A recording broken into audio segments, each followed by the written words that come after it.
senador Lidberg Farias, pelas suas palavras, e eu as recebo como um incentivo para que nós continuemos sendo aqui na Comissão de Relações Exteriores como integrante da comissão, membro da comissão, ou em outra comissão, ou mesmo nos trabalhos desta casa, a ter sempre uma posição de independência, de equidistância em relação a fatos que acometem o Brasil nas suas diversas esferas e dimensões, sobretudo agora na questão das nossas relações exteriores. Me preocupa também bastante, porque a política externa brasileira ela vem sendo executada pelo Itamaraty. É uma carreira de Estado. Aliás, Vossa Excelência disse muito bem, não é uma política, não exerce uma política de governo, mas é uma política de Estado. E há um legado importantíssimo da nossa política externa. Nos últimos 50 anos, para contar, 50 ou mais anos, para contar da fundação das Nações Unidas, o Brasil sempre seguiu rigorosamente, primeiro, obedeceu às leis internacionais, sempre esteve de acordo com as resoluções do Conselho de Segurança das Nações Unidas, sempre respeitou as deliberações da Assembleia Geral das Nações Unidas, sempre teve um apego muito grande a tudo aquilo que dia a dia vem sendo construído nas nossas relações internacionais. É uma ação de coerência, sobretudo, do Itamaraty.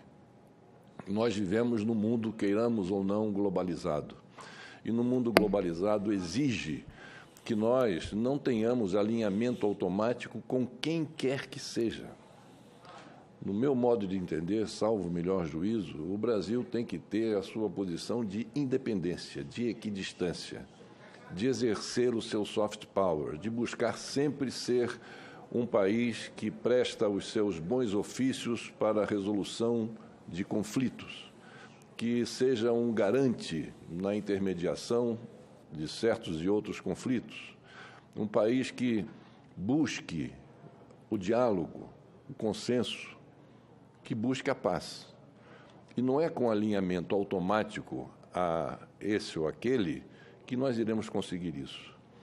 Até porque, vejamos, o Brasil, nessa questão tão falada agora de uma eventual transferência da Embaixada do Brasil de Tel Aviv para Jerusalém, isso contraria frontalmente todas as resoluções e deliberações no âmbito das Nações Unidas que nós propugnamos, que o Brasil apoiou, que o Brasil vem defendendo ao longo desses anos todos, que diz e que determina que essa é uma questão que deve ser resolvida entre as partes.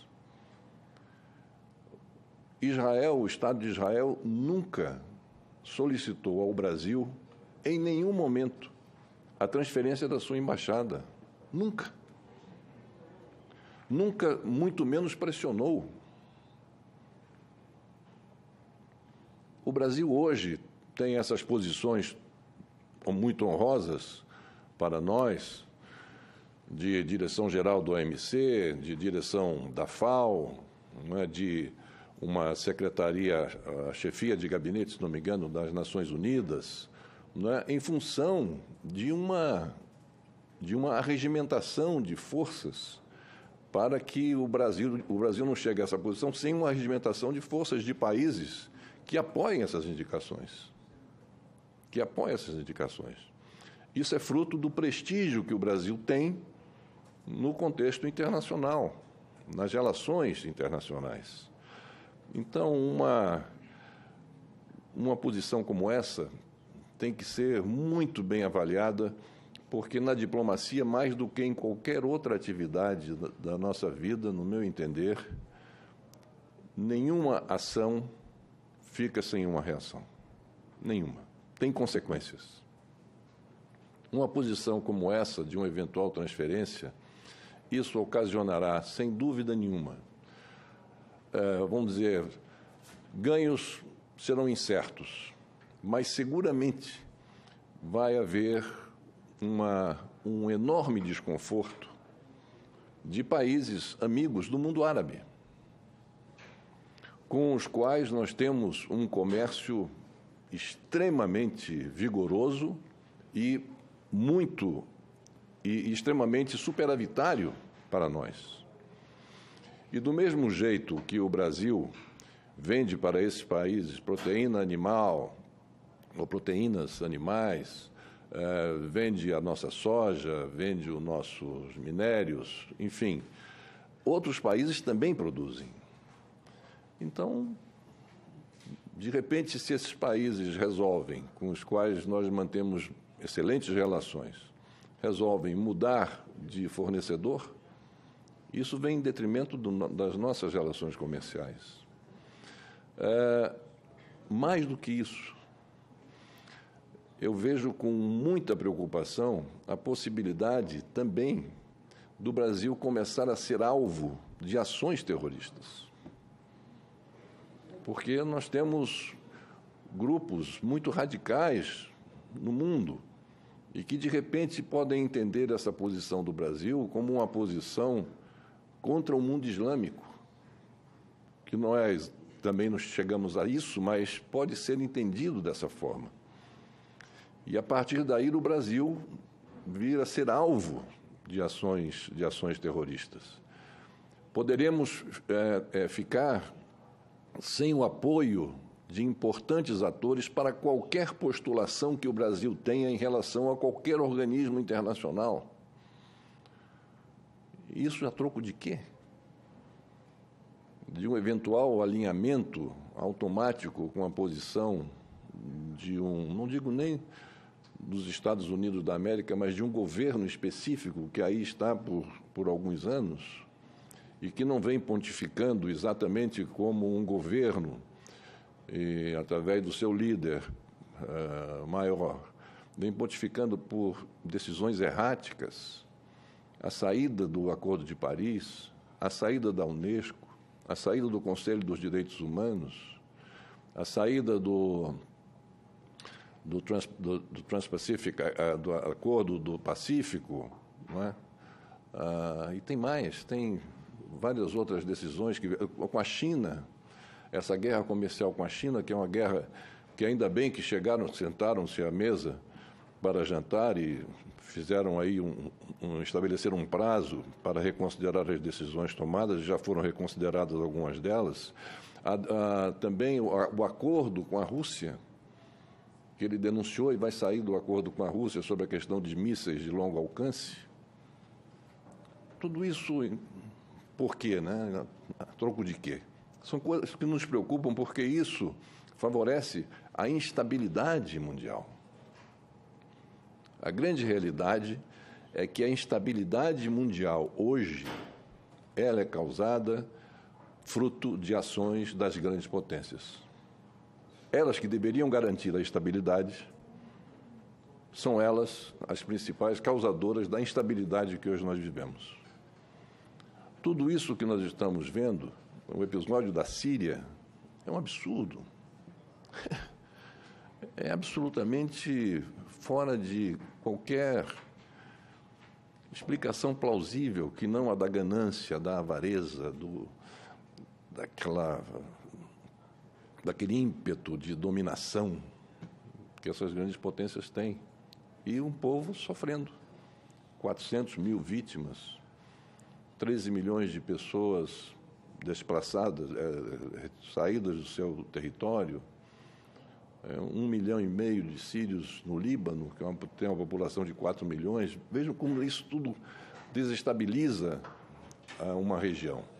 Então, de modo que eu acredito que, senhor senador Lindbergh Farias, que Vossa Excelência tem toda a razão naquilo que colocou aqui. Pelo menos de minha parte, eu estou plenamente de acordo com essa preocupação que Vossa Excelência traz em relação no que diz respeito ao futuro da política de relações exteriores do Brasil. É necessário que nós não desprezemos esse enorme legado da nossa política externa. Até porque a nossa política externa, ela está baseada em artigos da nossa própria Constituição. Da nossa própria Constituição. Por exemplo, quando falam o Mercosul tem que acabar com o Mercosul não está dando resultado, mas há um dispositivo constitucional que trata da integração, a determinação de propugnar por uma integração regional. E o Mercosul, ele deu, nos últimos 10 anos, um superávit maior na nossa balança comercial do que o superávit que nós temos em relação à China, por exemplo. E de produtos manufaturados, aqui no Mercosul, produtos manufaturados, diferentemente em relação à China. Quer dizer, e de repente vamos colocar em alvoroço a questão do Mercosul, enfim. Mas voltando a essa questão mais geral, nós temos que tomar muito cuidado, desprezar esse legado, desprezar tudo isso que foi construído ao longo dos anos. Como disse o senador Cristóvão Buarque, que Vossa Excelência também sublinhou, é uma decisão na política externa, ela não, se for errada, ela não se conserta no ano seguinte ou em 2 anos. Isso é uma questão de uma geração para que isso seja resolvido. Então, nós não podemos dar passos em falso. Nós temos que ter muito cuidado para deixarmos um pouco as emoções de lado. Nós sabemos que uma campanha política, nem sempre tudo aquilo que se coloca em praça pública, nem tudo aquilo que se coloca num debate público sobre o calor das emoções e das paixões, nem sempre nós temos que levar isso quando nos defrontamos com a realidade no momento em que se assume o poder. E não é feio, não é pecado chegar e dizer assim, não, pensei melhor, ouvi mais pessoas, consultei mais um maior número de interessados neste ou naquele assunto, ponderei e achei melhor nós fazermos de outra forma. Então, essa é a decisão. E não é feio, isso acontece com qualquer pessoa que seja eleito presidente da República ou primeiro-ministro, seja eleito pelos seus pais o primeiro-ministro, aí com mais dificuldade de se mudar, porque ele tem que estar com um programa expressamente determinado para que leve a efeito. Mas eu estimo, sinceramente, que essas medidas anunciadas e não com muita firmeza, que elas não sejam levadas adiante para que o Brasil mantenha a sua posição de um grande interlocutor internacional nos momentos de crises que se apresentam aqui e acolá. Gostaria de dar uma palavra aqui, especificamente em relação à Coreia do Norte. A Coreia do Norte veio realizando o seu programa nuclear. Alcançou o conhecimento da fissão nuclear e hoje é a 9ª potência nuclear do planeta. Bom, houve agora essa aproximação com o presidente dos Estados Unidos. Bom, se o presidente dos Estados Unidos está conversando com a Coreia do Norte, por que haveremos de ser nós que vamos dizer, não, nós não vamos conversar mais com a Coreia do Norte? Dentro dessa linha do tal do alinhamento automático. Aí serviria a favor do diálogo, nesse momento em que os Estados Unidos procuram esse encontro de posições com a Coreia do Norte. O líder da Coreia do Norte, ele vem adotando posições que são posições extremamente inteligentes, independentemente da política americana. Todos os gestos e atos de aproximação entre as duas Coreias tiveram como protagonista, tiveram como êmulo o líder da Coreia do Norte, Kim Jong-un.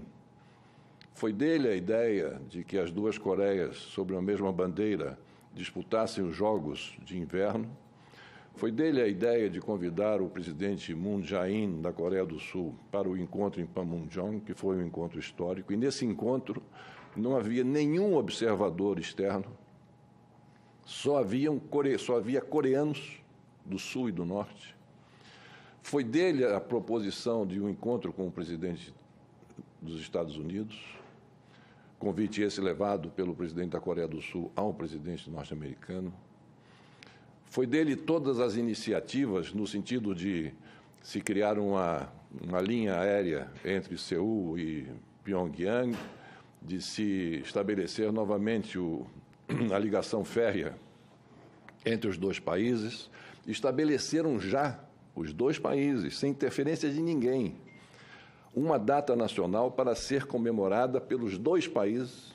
Quer dizer, a data nacional hoje da Coreia do Sul e Coreia do Norte é uma só data. Ou seja, isso demonstra o interesse dos dois países de se voltarem a se unir, de encontrarem uma maneira de se unirem. Demanda tempo? Demanda. Mas enquanto eles estão conversando, a paz não está ameaçada. Então, é necessário que nós entendamos essa questão da Coreia do Norte e do Sul como uma questão estratégica para o Brasil, porque o Brasil é o único país das três Américas, Norte, Central e Sul, que tem representação diplomática, é o único, que tem representação diplomática nas duas Coreias. Tem boas relações com uma e com outra. E nesse entrechoque, às vezes mais acalorado, outros menos, em algum momento não vai ser o líder da Coreia do Norte e o líder dos Estados Unidos que vão sentar e resolver. Alguns países serão chamados para intermediar esse entendimento. Então, a presença do Brasil na Coreia do Norte é muito importante porque fatalmente o Brasil será chamado. Fatalmente será chamado como um dos países que serão ouvidos, ou a quem serão solicitados os seus bons ofícios para evitar aquilo que é nada mais, nada menos do que uma conflagração nuclear. Então, de repente, se falar, não, vamos romper relações com a Coreia do Norte, vamos romper relações, outra coisa, com Cuba. Por que Cuba? Por que Cuba? Essa questão dos mais médicos, quer dizer, hoje há milhões de pessoas desassistidas pela saída dos médicos cubanos que aqui estavam. Aí dizem, não, porque eles estavam aqui dizendo trabalho escravo, ou com médicos que recebiam menos do que deveriam, que não pode receber a família. Bom, mas isso é uma questão do governo de Cuba com a Organização Pan-Americana de Saúde. O convênio é lá com eles. Nós temos que nos intrometer nisso, nessas questões.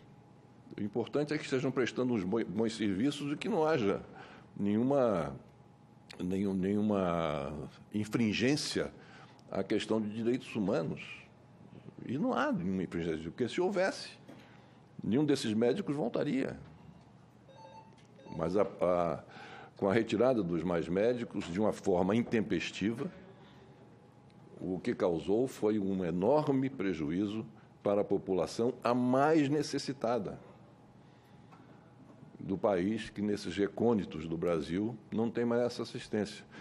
Eu fui prefeito, fui governador, fui presidente e nos 3 escalões eu tinha dificuldades em relação, não somente eu, todos, na questão dos concursos para médicos. Por exemplo, como prefeito, fazia concurso para médico para os bairros mais distantes. Eram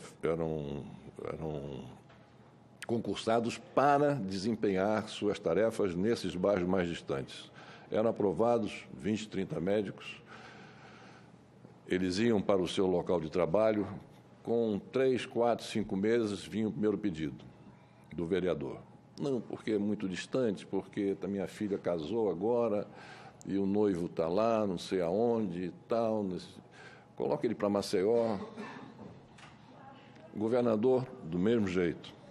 O presidente, não fiz concurso para médico, mas sempre tinha aqueles que já estavam em locais mais distantes o pedido para voltar para as capitais.